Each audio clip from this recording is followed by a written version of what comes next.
이사야서 22장 마지막 부분입니다. 옳고 똑똑한 화, 그냥 옳고 똑똑한 시리즈가 됐네요. 21, 22장은. 이것이 에고의 본성이에요.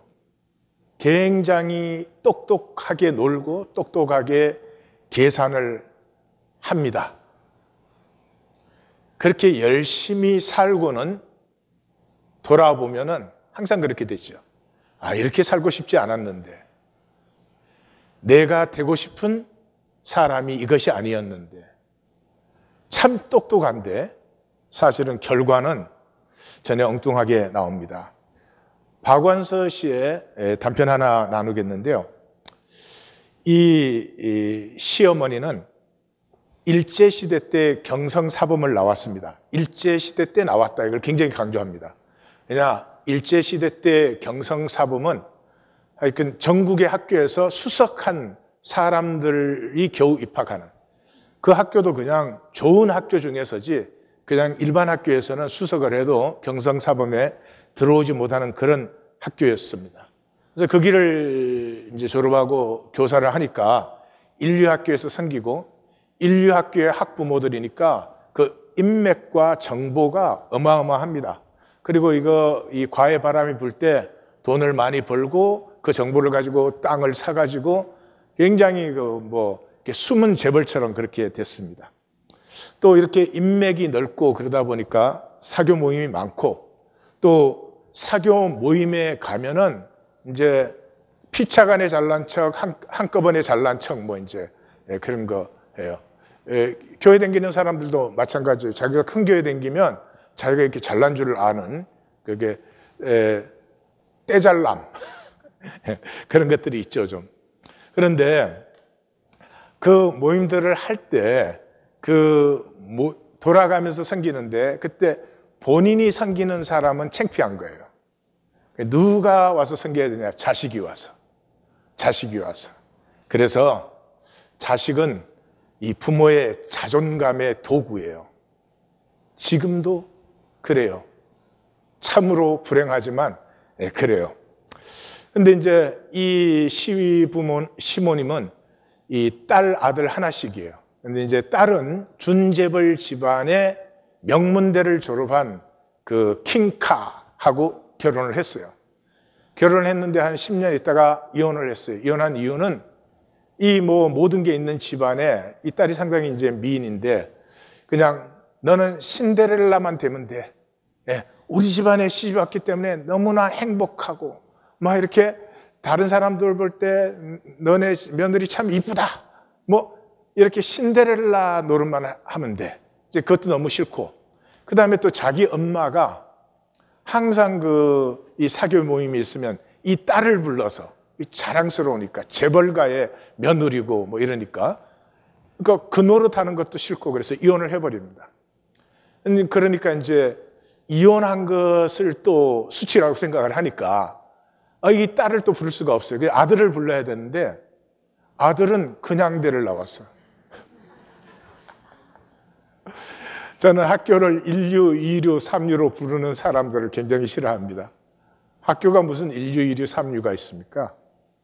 어디를 들어가든지 자기가 어떻게 무엇을 배우느냐가 더 중요한 것이지. 하여튼 그래가지고 출세도 못했고, 또 돈도 없고, 그리고 회사도 이름도 없는데 댕기고, 그런데 집도 없어요. 그러니까 이 시어머니가 이 아들을 불러서 뭐를 좀 하려고 하면은 좀 제한된 게 많으니까, 그래서 그랬는지 아파트를 하나 사줬습니다. 서울의 아파트는 굉장히 좀 비싸고 손님들을 초대할 만큼 큰 거는 엄청난 값이에요. 그래서 그거 사줄 때 그 시어머니가, 너희들 그동안에 고생했다. 너희들 힘들었을 텐데, 엄마가 생각이 참 짧았구나. 이러고 사줬으면 얼마나 좋았겠어요? 근데 그렇게 안 됐어요. 들어보세요.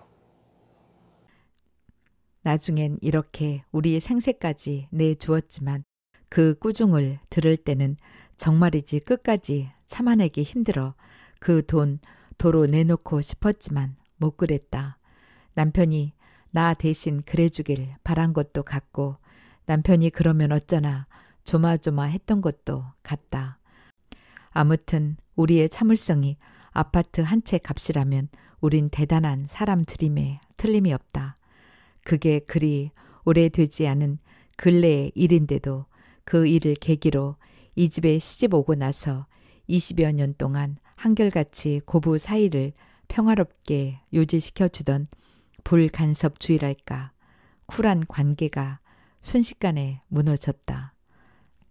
부모 자식 간에도 자유를 사고 팔 수 있게 하는 게 돈의 힘이라는 걸 뒤늦게 깨달았지만 돌이킬 수 없는 일이었다. 아파트를 사주시고 나서 시어머니가 나에게 말씀하시는 투가 강압적으로 변한 것도 사실이고 내가 그걸 꾹 참고 받아들인 것도 사실이지만 이렇게까지 될 줄은 몰랐다. 처음 시작이 얼마나 모욕적이었는지는 잊혀지지 않는다. 이 첫 번째 사건은 이 시모님의 이게 그 동창들 사사회라고 불러요. 1944년 경성사범대 졸업생들이어서 그 사사회를 대접하는 과정에서 일어난 일입니다. 또 들어보십시오. 문제는 그 다음이었다. 꼭 대접해야 할 친구분들이 몇 분 기다리고 있다고 했다. 집에서 차려 드려야 하나 했더니 그게 아니라 먹긴 밖에서 먹지만 딸이나 며느리가 참석해서 살갑게 대접도 하고 나중에 음식값도 내는 게 당신네들 생신 모임의 관례라고 했다. 자식 신세 안 지고 산다는 걸 코에 걸고 사는 잘난 노인네 들인 줄만 알았더니 자식 효도 받는다는 걸 자랑하고 싶어하는 귀여운 대도 있구나 싶어 기분이 좋았다. 그럼 지금까지 그 역할은 누가 했을까? 보나마나 시누이였겠지. 시누이 이혼 후에도 남들이 행여 수군거릴까봐 신경 쓰면서도 맡길 데가 거기밖에 없었을 시어머니를 생각하니 불쌍한 마음까지 들었다.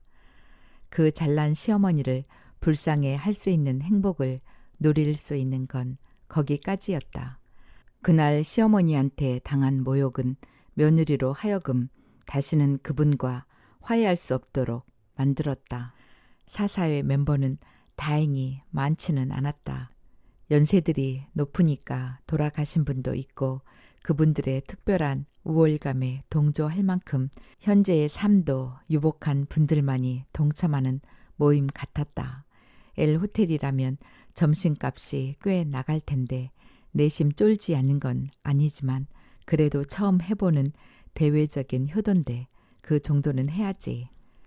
집에서 요리 솜씨 부릴 때보다 훨씬 더 신이 났다. 노인네들이 식탐도 많고 예상했던 것보다 양도 큰 것에 놀랐다. 헌 부대에 곡식이 더 많이 들어간다는 옛말을 실감케 했다. 눈치 봐서 잘 잡수는 것을 접시가 넘치게 덜어다 드려도 순식간에 없어졌다. 갈비는 물론 노인네들이 잡숫기 어려운 대게나 가재도 미처 채워드리기 전에 어찌나 잘 잡숫는지 아무리 부패라지만 너무 자주 드나들며 마시는 것만 담아오는 게 눈치가 보일 지경이었다. 당신들도 좀 움직였으면 좋으련만 처음 한 접시만 손수 더러우고 앉은 채 꼼짝 않고 마시는 걸 마음껏 즐기시는 걸 보니 아무리 비싸도 돈이 안 아까울 것 같았다. 나름대로 보람 있는 효도를 한 것 같아 꽤 나가는 음식값도 아까운 줄 몰랐다. 카드로 긋고 영수증을 받는데 손님들을 저만치 앞세우고 뒤처졌던 시어머니가 종종 걸음으로 돌아오더니 영수증을 날렵하게 낚아채서 당신 핸드백에 찔러 넣으면서 날카롭게 속삭였다. 내 구자로 붙여주마. 더도 말고 덜도 말고 꼭 그만한 액수가 다음 날 내 통장으로 입금돼 있었다.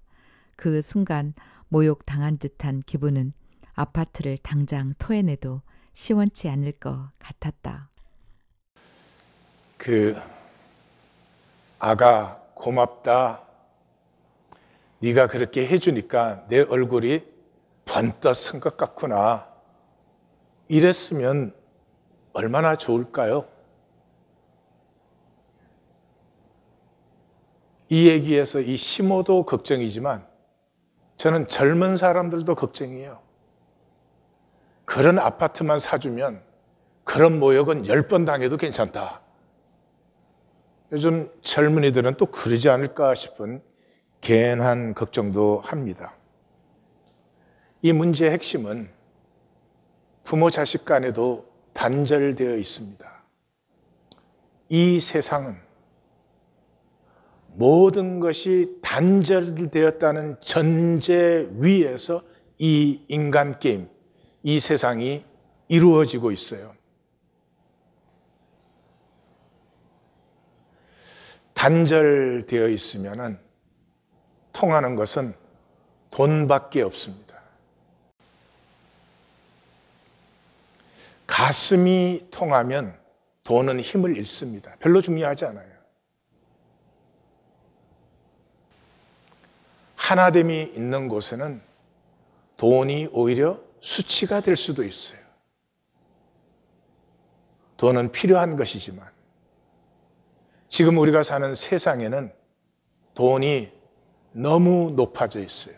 아니, 신이 되어 있어요. 이 단절된 인간 게임에는 돈이 힘이고 모든 것이 돈으로 되기 때문이죠.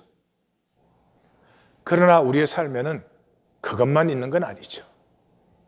이 하나님이 창조하신 세계의 신비가 있죠.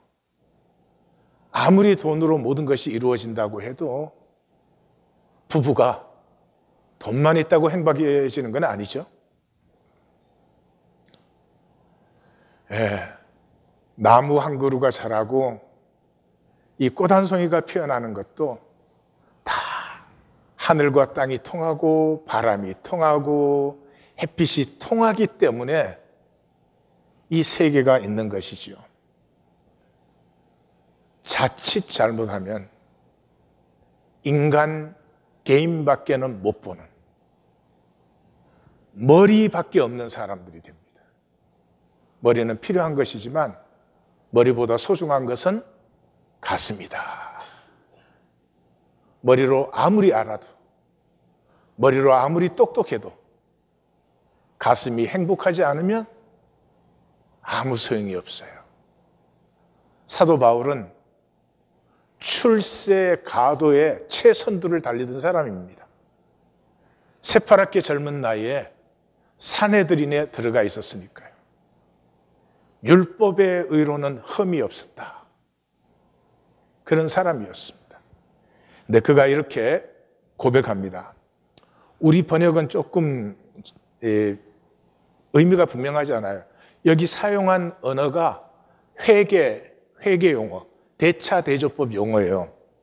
그러나 무엇이든지 내게 이익이라고 생각하던 것을 내가 그리스도를 위하여 이제는 손해로 계산한다. 여긴다는 말이 카운트, 계산한다는 말이에요. 또한 모든 것을 손해로 여기면 내 주 그리스도 예수를 아는 지식이 가장 고상하기 때문이라. 후펠에호, 여기 고상하다는 말은 후펠에호라는 단어인데 비할 것이 없다. 이것과는 무엇을 견줄 것이 없다. 그런 뜻이에요. 내가 그를 위하여 모든 것을 잃어버리고도 배설물로 여기면 그리스도를 얻는 것이 더 귀하기 때문에. 우리 이 현상 세계에서 얻는 것은 다 배설물이에요. 음식 아무리 귀해도 먹은 후에는 배설물 되죠. 물건 아무리 비싸고 좋은 것을 사도 It's a matter of time. 1년 후에 쓰레기가 되느냐, 10년 후에 쓰레기가 되느냐, 30년 후에 쓰레기가 되느냐. 결국은 배설물이 되는 것이죠. 성공, 지위, 내가 인류대를 나왔다. 다 좋은 것이에요. 그러나 기억하십시오. 인간 세계의 모든 것은 결국은 배설물로 돌아가요. 그것이 용도예요.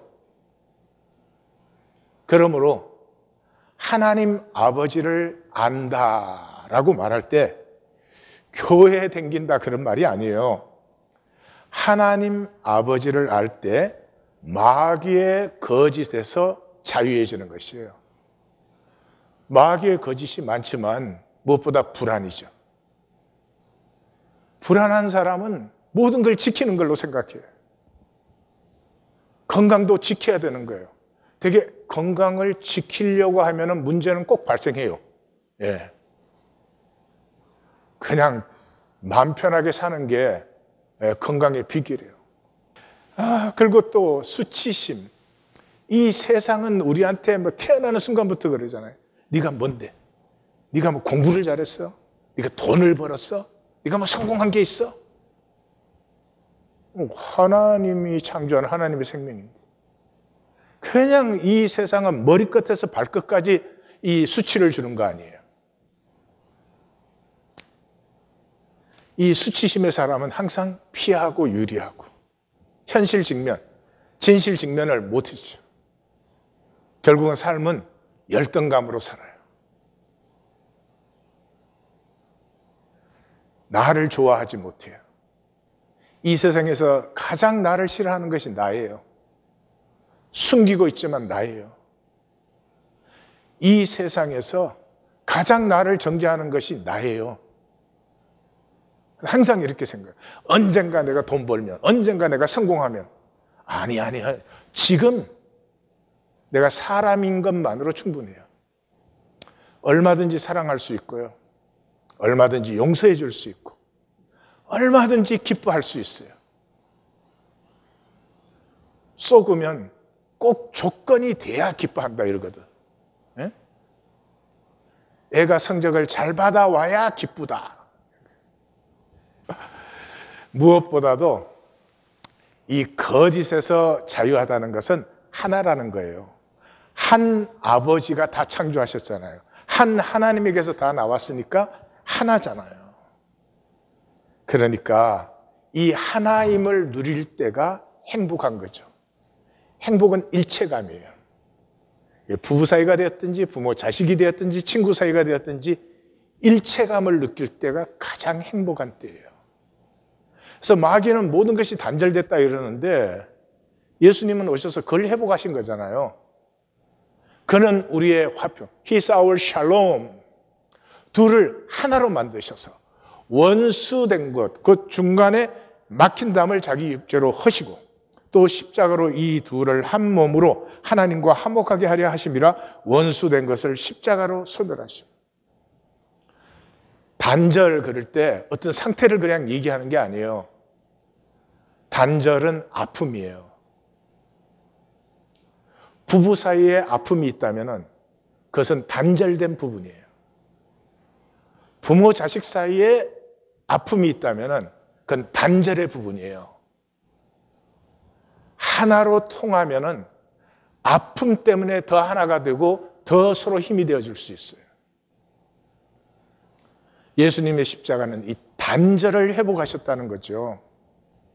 그런데 이 종교단체 만들어 놓고 뻔질나게 드나들지만 여전히 단절된 채로 살아요. 이 단절된 채로 사는 종교인의 어리석은 똑똑함, 이것이 이번 주 본문입니다. 셈나는 BC 8세기에 팔레스타인의 전국을 주도한 그런 똑똑한 사람입니다. 근데 그렇게 똑똑한 사람인데 뜨악하게 어리석습니다. 뜨악하게 어리석어요. 그 어리석임이 뭐냐 그러면 자기 이익을 챙기는 거예요. 기억해 주십시오. 자기 이익을 챙기는 것은 잘 챙겼든 못 챙겼든 누가 챙겼든 어디서 챙겼든 어떻게 챙겼든 어리석은 것이에요. 이상합니까? 그렇게 들어본 적이 없죠. 그죠? 이익을 챙기는 게 똑똑한 것이라고 들었죠. 부부 사이에 이익을 챙겨보십시오. 부부 사이에 모든 것이 다 무너집니다. 친구 사이, 가족 사이, 그리고 그것은 우리의 일반 관계에서도 마찬가지입니다. 이익을 챙기는 사람은 자기는 이익을 챙긴 것 같지만 주변에서 다 압니다. 저 사람 별로 가까이 하고 싶지 않다고. 제일 불행한 사람이 가까이 하고 싶지 않은 사람이에요. 제일 행복한 사람은 가까이 하고 싶은 사람이에요. 15절에서 18절까지는 셈나에게 임한 prophetic 메시지입니다. 선지자의 선포예요. 주 만군의 여호와께서 이르시되 너는 가서 이 국고와 왕궁을 맡은 자, 이 멸시가 들어있죠. 그 셈나에게 이르기를 내가 여기와 무슨 관계가 있느냐? 여기에 누가 있어서 여기서 너를 위하여 묘실을 파느냐? 여기가 3번 나왔죠.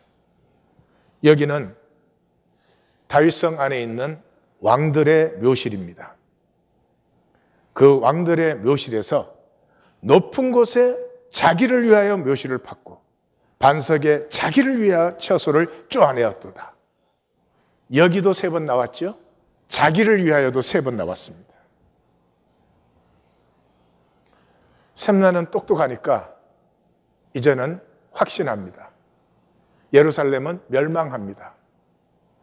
아수르 군대에 대항하고 쓸 수 있는 성읍은 없습니다. 예루살렘보다 몇 배 강한 성읍들이 다 점령이 되었습니다.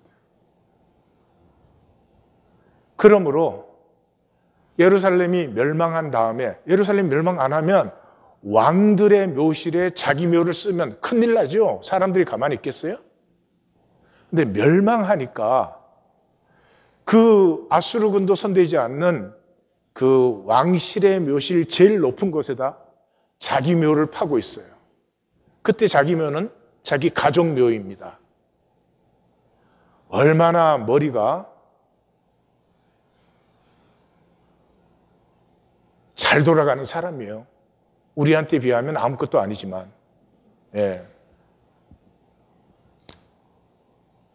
이것이 종교인이 만나야 되는 아픈 진실이에요. 만나야 됩니다.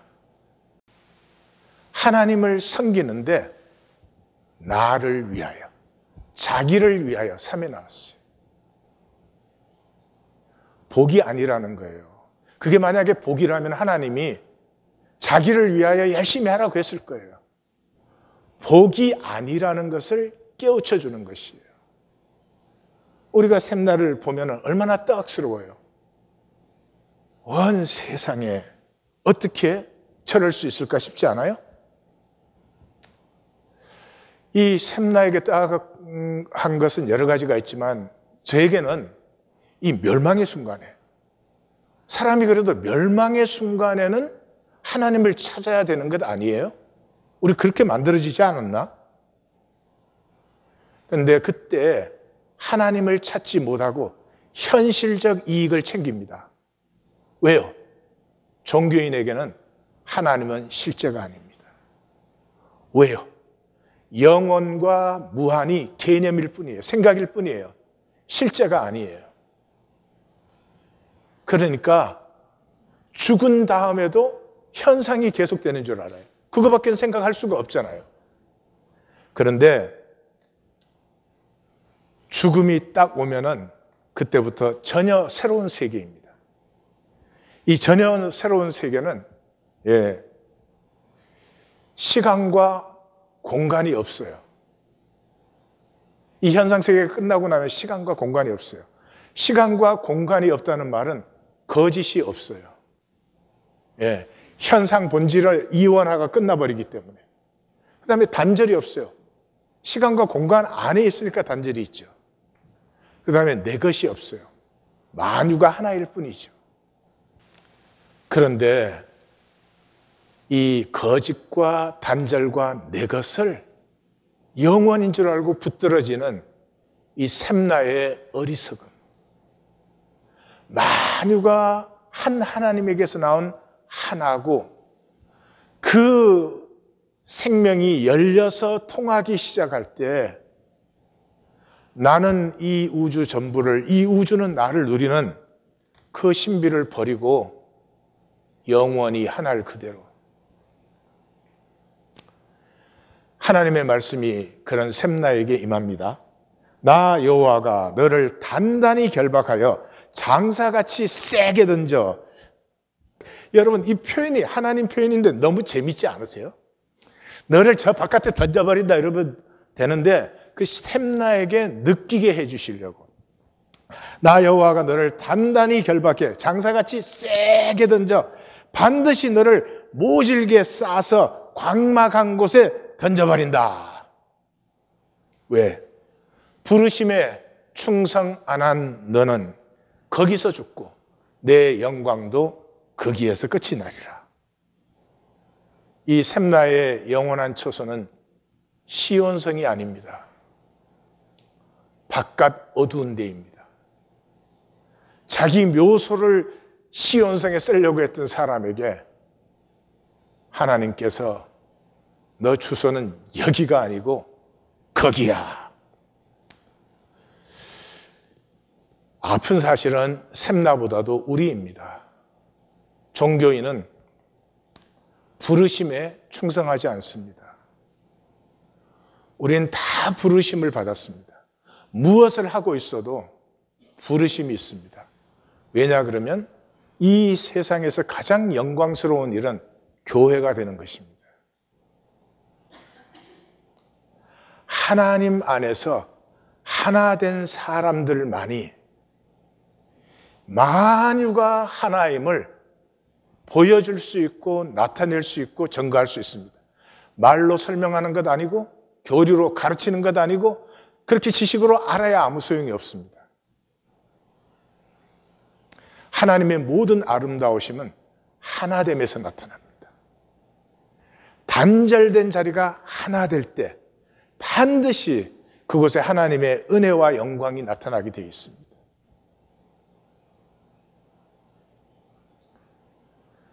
교회에서 직급이 뭐냐, 뭐를 섬기고 있는 이런 것이 아니고요. 교회에 나온다는 것 자체가 무언가 부르심이 있는 것입니다. 그런데 그 부르심에 충성 않고 자기를 위하여, 자기를 위하여. 이 얼마나 어리석은 악입니까? 이 이후에 이제 왕의 선언이 이루어지죠. 이 왕의 선언은 하나님의 터치예요. 하나님 터치. 하나님이 치시면 우리는 그냥 박살이 나버립니다. 마지막 순간까지도 우리를 돌아오기 원하시는 하나님은 우리를 살짝이 건드리십니다. 덩어리 이렇게 툭툭 터주지. 나 여기 있다. 잊지 말아라. 그렇게 하시는 거죠. 그래서 여기에는 내가가 3번 나옵니다. 내가 내 관직에서 쫓아내고 내 직위를 낮춘다. 이제 히스기야가 왕으로서 말하는 거죠. 내가 hil기야의 아들 내 종 엘리야김을 불러서 너의 옷을 입히고 너의 띠를 띄우고 내 정권을 맡기리니 그가 예루살렘과 유다의 집에 아버지가 되며, 그 영광과 권세를 주는데 그 영광과 권세를 위해서 아버지의 가슴을 주는 것이죠. 모든 부르심 속에는 하나님의 가슴을 주십니다. 왜냐 그러면 하나님의 가슴 없이는 그 부르심을 섬길 수가 없습니다. 아버지의 가슴을 주세요. 그러면 어떻게 되느냐? 내가 다윗의 집 열쇠를 그의 어깨에 두리니 열면 닫을 자가 없고 닫으면 열 자가 없어요. 아버지의 가슴을 받은 자에게서 아버지의 권세가 나타납니다. 지금 이건 엘리야김 임직식에 하는 얘기거든요. 그렇지만 사실은 하나님의 가슴은 엘리야김보다 셈나가 이 얘기를 듣기를 원하고 있어요. 왜요? 자기 이익을 챙기려고 자기가 무엇을 버렸는지, 얼마나 아름답고 귀한 권세와 영광을 겉으로는 하는 척하면서 속으로는 다 버리고 그 중심에는 자기 이익 챙기는 좁쌀만한 이기심 때문에 그 영광과 권세를 다 버렸죠. 그런 셈나를 엘리야김에게 하는 얘기를 통해서 셈나를 터치해 주는 것입니다. 돌아오라고. 돌아오라고. 그래서 그 위에 약속이 임합니다. 못이 단단한 곳에 박힌 같이. 지금 이 엘리야김 총리층과 이 셈나의 시기 변경은 지금 이제 주도권이 누구에게? 왕에게 있죠. 이 히스기야 왕은 이사야 선지자의 말씀을 받는 가슴이에요.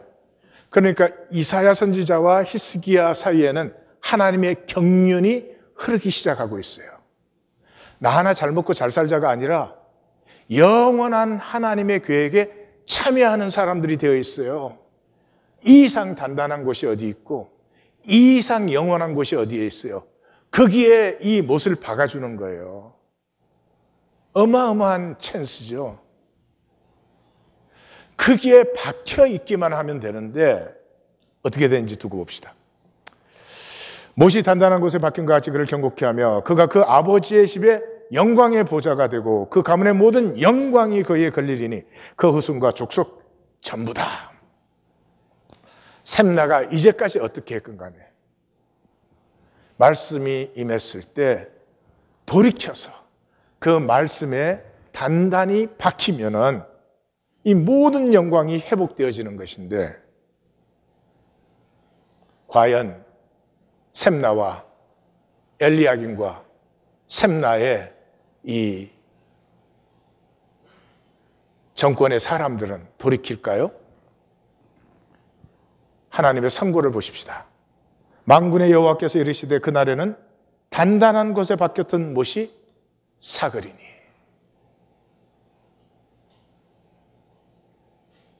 우리 하나님 교회는 이 말씀에 깨어 있어야 됩니다. 하나님 교회는 말씀이 선포되잖아요. 우리는 단단한 곳에 하나님 박아주셨어요. 근데 제가 그 사진 보여드린 적 있죠? 바람이 불었을 때 쓰러진 나무들. 쓰러진 나무는 하나같이 속이 썩어 있어요. 종교인의 특징. 속이 거짓이에요. 바깥으로 보면은 훌륭해요. 나무랄 점이 없는 것 같아. 그러나 그 못이 사그리니. 그 못이 부러져 떨어져 걸린 물건이 모두 부서지리라. 나 여호와의 말이니라. 우리 자신을 점검해야 됩니다.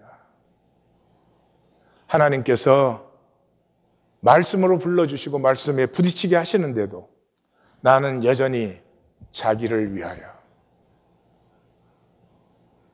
하나님에게 불순종하려는 것도 아니고 하나님을 반대하는 것도 아니죠. 그냥 하나님이 실제가 아니에요. 느끼지 못하니까. 그러니 세상 것으로 계속 욕심을 냅니다. 여전히 애고, 여전히 거짓, 여전히 척하고, 여전히 보이기 뿐입니다. 끝까지 참나, 하나님이 창조한 나는 억누르고 죽이고 거짓 애고로 사람들에게 내가 뭐인 척하고 사람들에게 보이는 것이 전부인 것처럼. 왜요? 현상은 비슷해 보이니까요. 뭐 셈나와 엘리야김의 위치가 바뀌었지만 셈나 세력이 정권을 잡은 건 지금 똑같아요. 현상적으로는 비슷해 보여요. 근데 만약에 하나님의 경륜, 그 현상 밑에 흐르는 본질을 볼 수 있는 사람이 보면은 영적 지진이 일어난 거예요. 왜요? 히스기야가 말씀을 받고 있어요. 이사야 선지자가 1장부터 오라 우리가 변론하자 이래도 누가 하나님의 말씀을 들어요? 아무도 듣지 않아요. 그런데 히스기야가 말씀을 듣기 시작했어요. 하나님은 이미 말씀을 받는 심령을 통해서 반드시 하나님의 구원을 세우십니다. 그래서 일어날 수 없는 일이 일어나요. 그 당시에 아수르에게 점령되지 않은 성은 없어요. 애국까지 점령되었으니까. 그런데 그 아수르가 예루살렘 정복에 실패하면서 멸망하게 됩니다. 이건 역사적으로, 인간적으로 이해가 전혀 가지 않는 일입니다. 그러나 본질을 아는 사람이면 현상이 아무리 강해 보여도 본질에 부딪히면 현상이 깨어지지 본질은 깨어지지 않습니다. 여기서 우리는 그 히스기야를 만나게 되죠. 랍사게가 와서 막 그 하나님을 모욕하고 아수르 군대의 성읍이 어딨냐? 빨리 항복해라. 막 온갖 얘기를 다 하죠. 그때 히스기야 왕이 듣고 자기 옷을 찢고 굵은 베옷을 입고 여호와의 전으로 갔고. 이게 능력이에요. 이게 능력인 게 보이는 사람은 복이에요. 히스기야가 랍사게가 그 모든 말을 할 때 하나님이 듣고 계신다는 걸 알잖아요. 그러니 하나님 앞에 나아가서 지금 상황은 어떤 상황이든지 하나님 들으셨지요. 하나님의 경륜을 기다립니다. 그러면 끝이에요. 거기 가서 우리가 멸망하게 되었나이다 살려주시옵소서. 이건 다 거짓말이에요. 가짜들이. 그리고 뭐예요? 엘리야김과 셈나와 요한은 이사야 선지자에게 보내요. 이사야 선지자에게 보내요. 이 사람들 보낼 때 히스기야가 이 사람들에게 당부했어요. 무슨 말을 듣든지 절대 대꾸하지 말아라. 이 하나님을 모르면요, 사람 문제가 생기면 이거 사람 논리, 사람 말, 사람 생각으로 이걸 막 풀어내려고, 그러니 말이 말을 만들고 뭐 또 에고가 에고로 부딪히고 막 복잡해. 임재 앞에 나가 그 다음에 말하면 돼요. 네.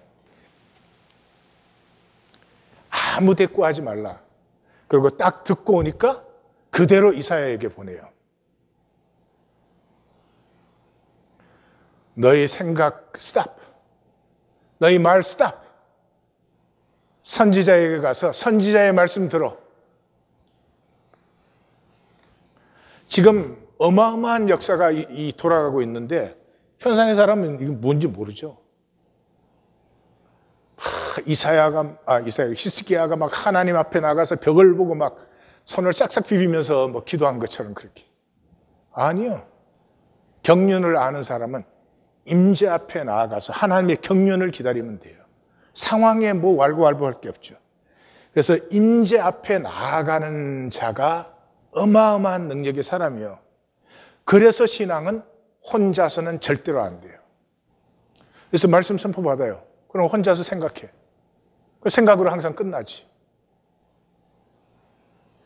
임재 안에서 두세 사람이 모인 그곳에서 자기가 만난 말씀을 고백하는 거예요.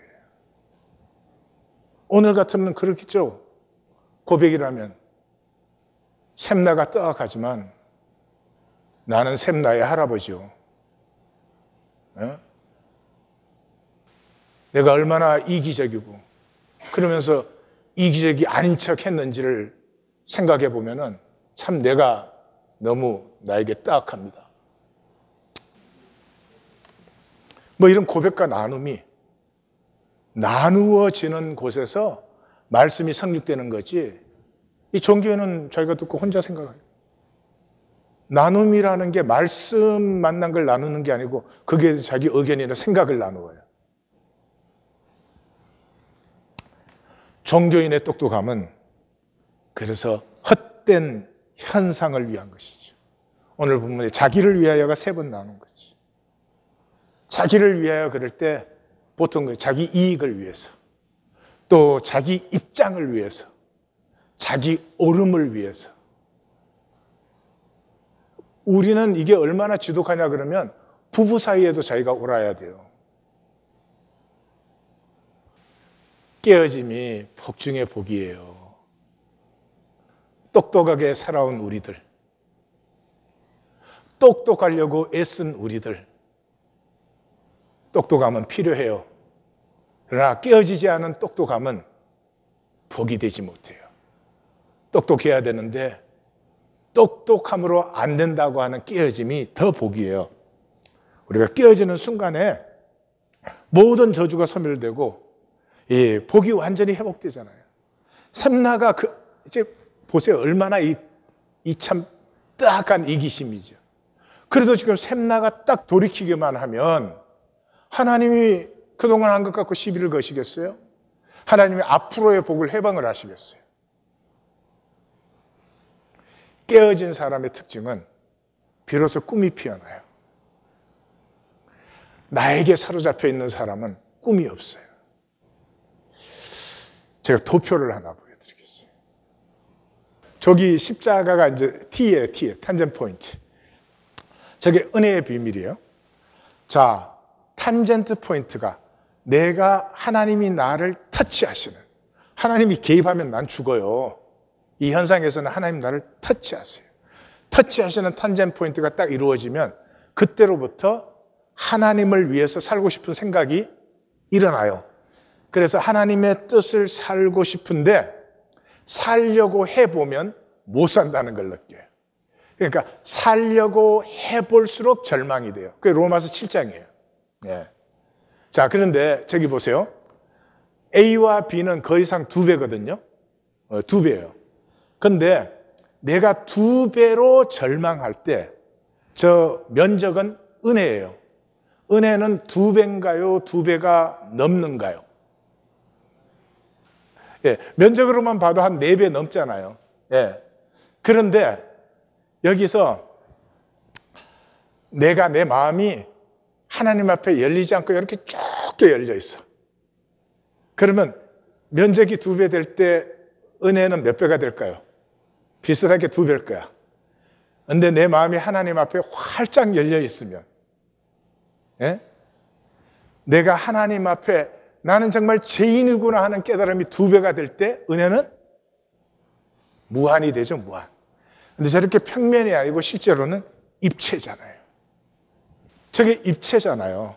그러니까 사실은 거리가 2배가 될 때 이 입체에 당기는 것은 30배, 60배, 100배죠. 그뿐만 아니라 내 가슴이 하나님을 향해서 각도가 열리면 열릴수록 삶의 은혜는 풍성해지죠.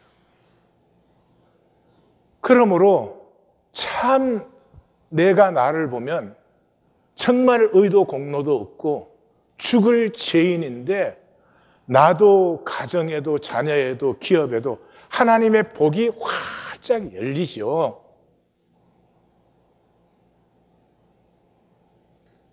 근데 그거를 내가 거부해요. 왜요? 탄젠트 포인트가 생기면 에고는 소멸되니까. 허벅지 관절이 어긋나 버려요. 그때로부터 에고는 힘을 잃어요. 그러니까 에고는 절대로 하나님을 만나고 싶지 않아요. 내가 하나님을 알고 하나님에 대해서 알아가지고 내가 뭘 하고 그래서 내가 이렇게 했습니다 하는 나의 의와 공로를 만들고 싶지, 나는 죽을 죄인인데 숨 쉬는 것조차도 하나님의 은혜로서이다. 이게 에고에게는 불가능한 거죠. 그래서 용서받은 자가 될 때, 1만 달란트 용서받은 자가 될 때, 용서받았다는 것은 깨어졌다는 것이. 깨어졌다는 것은 가슴에, 이 사람마다 다르겠지만 송곳 같은 아픔이에요. 송곳에 찔리는 것 같이. 너무나 통렬하게 아파요. 그리고 내가 그렇게 살았을 리가 없지. 거짓말인 것 같아요. 내가 그렇게 이기적으로 살고 내가 사람 속이면서 살았는데 아무리 봐도 내가 그렇게 살았을 리가 없는 것 같아요. 그렇게 살았다는 것이 나에게 너무너무 아프기 때문에.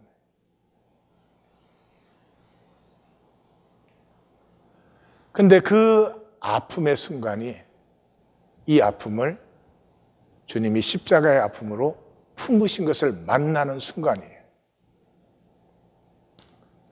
그래서 내 안에 있던 하나님의 형상이 열리고, 하나님의 형상이 열리는 것이 꿈이 열리는 것이에요. 그래서 첫 번째 단계가 에고는 용서받음을 원하지 않아요. 용서받는다는 것 자체가 내가 뭐 잘못했다는 거 아니에요. 그걸 인정을 못해요. 에고는. 그것이 에고에게는 없어요. 그래서 자기 정당화, 자기 방어에 너무 급급하기 때문에 이게 열릴 생각은 할 수가 없어요. 그래서 하나님이 말씀하시는 거예요. 말씀이 심판이에요. 종교에는 말씀이 엔터테인먼트예요. 말씀이 심판이에요.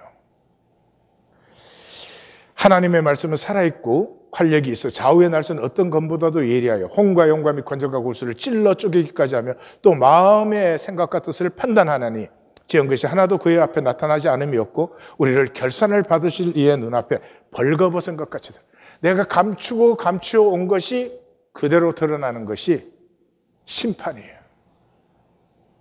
그래서 말씀은 항상 받으면 아파요. 엔터테인먼트는 세상에 가서 많이 받으세요. 하나님 앞에 왔을 때는 말씀을 받는 것이고 말씀을 받는 것은 심판을 받는 것이에요. 심판을 받으면 저주와 멸망과 심판에서 자유해져 버리죠. 근데 심판을 거부하면 죄와 악과 거짓을 내가 감당해야 되는 것이죠. 말씀이 선포되어도 말씀을 안 받는 사람 어때요? 자기 혼자서 이해하고 처리해버려요. 머릿속에서 쫙 돌려서 처리해버려요. 말씀을 받는 사람은 어떤 사람이에요? 받은 말씀에 대한 고백이 열리는 거죠. 고백이 나누어지는 것이죠. 이것이 두세 사람이에요. 10사람 되면 그게 안 돼요. 혼자서도 안 돼요. 임재 안에 두세 사람이 그래서 중요한 것이죠. 사람이 하나님을 믿는 것은 불가능해요. 믿는다는 것은 어떤 인격적인 대상이거든요. 그런데 하나님은 개체가 아니에요. 하나님은 어떤 한계가 있어야 개체가 되는데 하나님 무한 영원하니까 개체가 아니에요. 그러므로 성경의 믿음은 그냥 하나님의 신비와 아름다움을 누리는 것이에요. 갓난아기가 엄마에게 안겨서 엄마를 뭐 아는 것이 아니고요. 엄마를 누림으로 엄마를 알듯이 또 엄마 안에서 자기를 알듯이 누리는 것이에요. 근데 누림의 극치가 어디예요? 용서받은 자로 누리는 것이에요. 내가 하나님을 누릴 자격이 아무것도 없어요. 나에게는 의와 공로가 없어요. 10,000번 죽어도 마땅한 죄인이지. 그 나를 하나님께로 돌이켰다는 것 하나 때문에 그렇게 기뻐해 주시고, 돌이켰다고 내가 그러면 더 이상 죄를 안 지어요? 돌이켰다고 그때부터 의만 행해요? 아니에요. 여전히 부족하기 짝이 없음에도 불구하고 하나님께로 돌이켰다는 그것 하나 때문에 나를 기뻐하시고 나를 을사안으시고 품으시고 나를 좋아하시는 하나님을 만날 때까지 우리는 우리의 수치, 열등의식, 불안감에서 절대로 자유할 수 없습니다. 이 용서받은 죄인이라는 말, 이 마틴 루터에게는 이게 핵심 프레이즈예요. 종교개혁이 일어나요. 용서받은 죄인이. 에베소 2장은 이거를 이제 선포하는 부분인데요. 그때 너희는 그 가운데서 행하여 이 세상 풍조를 따르고 공중의 권세 잡은 자를 따랐으니 곧 지금 불순종의 아들들 가운데서 역사하는 영이라. 이게 하나님의 자녀의 실제예요. 그런데 종교인은 그때가 없어요. 그때가 없어요. 종교인에게는 이게 지금이에요. 지금. 지금은 그 가운데 행하여 이 세상 풍조를 따르고, 이 세상 거는 다 욕심내요. 그런데 영적 세계는 모르기 때문에 하나님의 것은 욕심을 내지 않아요. 구원조차도 사실은 종교인에게는 필요 없어요. 그냥 구원 받았다 뭐 그거 좋은 거지. 구원의 능력이 얼마나 큰 것인지, 구원의 그 광대함이 어떤 것인지 아무것도 몰라요. 구원받았단 말이 교회 다닌다는 말이에요. 그 다음에 전에는 우리도 다 그 가운데 우리 욕심을 따라, 육체의 욕심을 따라 지나며 육체와 마음에 원하는 것을 하여 다른 이들과 같이 본질상 진노의 자녀였더니, 이게 하나님의 자녀예요. 하나님의 자녀의 정체성인데 이 종교인에게는 그때 전에는 없어요. 지금이에요, 지금. 우리는 샘날을 보면서 종교의 거짓을 만납니다. 종교는 하나님 하지만 자기를 위하여. 근데 지금 이 종교의 시대에는 샘나보다 훨씬 악해요. 왜냐 그러면 종교의 거짓을 알고 그 거짓을 또 이용해요. 이 말씀을 이상하게 이용해 먹어가지고 하나님 믿으면, 하나님 섬기면, 11조 하면, 뭐 기도하면 복을 받습니다. 막 부흥회 가서 그러거든요. 근데 그 본질은 하나도 안 가르쳐주고 인간 행위로 그걸 가르쳐줘요. 근데 그렇게 해봐도 복이 없거든. 그러니까 이 종교의 거짓을 이용해서 자기를 위해서 이용해요. 섬기지도 않아, 헌신도 하지 않아, 그거 해봐야 소용없어. 그러니까 종교의 거짓보다 더 악한 거짓의 시대가 지금 이 시대예요. 깨어 있으셔야 돼요. 점검을 한번 해보십시오. 나는 진정으로 구원을 원하는가? 내가 교회 나오고 하나님 섬기고 말씀을 받고 하는 이 모든 것이 이 죽을 수밖에 없는 죄인이 정말로 하나님과 하나가 되는, 원수된 것이 다 폐하여지는 이 구원을 위한 것인가? 그래서 수치와 불안과 이 열등의식이 소멸된, 현상적으로 어떻게 보여도 하나님이 창조하신 나로 살고 자라고 피어가는 기쁨을 누리는, 세상이 감당할 수 없는 절망을 만나야 됩니다. 에고로 사는 이 삶의 절망을 만나지 않으면 계속 에고 게임을 하는 거죠. 절망을 만나는 순간이 용서를 받는 순간인데 혼자서는 안 됩니다. 다 알고 생각으로 스쳐버려요. 이것이 실제로 열매가 되려면 임재 안에 두세 사람, 고백이 나누어지는, 가슴에 금이 가기 시작하는 이 임재 안에 두세 사람은 이런 사람들이에요. 누구든지 나를 믿는 이 작은 자 중 하나를 실족하게 하면 차라리 연자 맷돌이 그 목에 달려서 깊은 바다에 빠뜨려지는 것이 나으니라. 어떤 작은 자도 작은 자라는 이유 때문에 작은 자로 취급받지 않는, 아니 가족은 작은 자기 때문에 더 귀하게 여기잖아요. 갓난 아기가 태어나면 온 가정의 중심이 그 아이가 되는 것 아니에요. 우리 하나님 교회는 본질의 지진이 일어났습니다. 1820 데일리 브레드가 시작되었습니다. 편성되었으니까 모이는 순도 있고 생명이 고백되고 통하고 금이 가기 시작하는 순도 있습니다. 지진은 일어났습니다. 깨어서 모두가 함께 생명지경으로 들어가는 우리 하나님 교회 성도님들이 되시기를 우리 주님의 이름으로 축원합니다. 나눔 우리 안에 두 개의 자, 참자신과 거짓자. 참자신은 가치를 추구하여 고난의 길로 갑니다. 자기 십자가. 아무도 정죄하지 않고 존재로 대접하여 생명관계를 싹 틔웁니다. 거짓자는 뜨악한 이기로 속이고 감추고 보이기 뿐입니다. 무엇과도 생명관계가 없습니다. 자신도 하나님도 다 거짓입니다. 돌이킴의 시간에 우리는 들어섰습니다. 혼자는 생각만으로 끝납니다. 같이 고백하고 나누고 점검하는 영적 지체가 절대 필요합니다. 1820 데일리 브레드는 영적 가족입니다. 십자가의 산고로 낳은 영적 가족입니다. 사람 보지 마십시오. 현상 보지 마십시오. 조건 보지 마십시오. 중심의 통을 구하십시오.